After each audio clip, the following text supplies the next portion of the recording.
Am I an asshole for refusing to financially support my in-laws after they spent my husband's savings?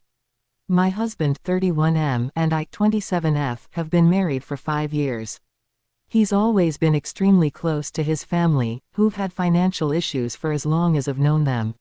My husband had a savings account he'd built since his teens, a rainy day fund we planned to use as a down payment for a home. Over the years, he's repeatedly bailed his family out financially.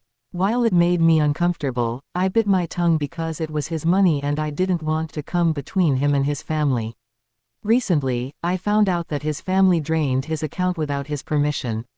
Not only did they take almost all of it, but they spent it on things like vacations, new electronics, and other luxuries. They didn't tell him until after the fact, claiming they assumed he'd be okay with it. To make matters worse, after all of this, they asked us for even more money to cover some unexpected expenses. I told my husband we cannot keep enabling this behavior, especially after they showed such blatant disrespect.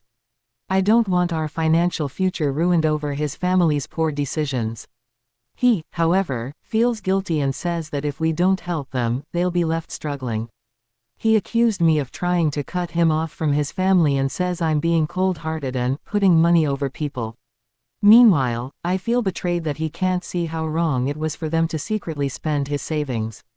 I told him this isn't just about the money but about setting boundaries to protect us. He's torn, saying he's always had to be there for them, and he doesn't want to abandon his family. Things between us are tense.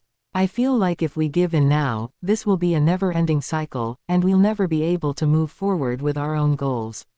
He says he won't feel right leaving his family to struggle. I feel horrible for being so firm, but I also don't think it's fair to constantly risk our future. Part of me wonders if I'm being too rigid, but I can't shake the feeling that if we don't set a boundary now, we never will.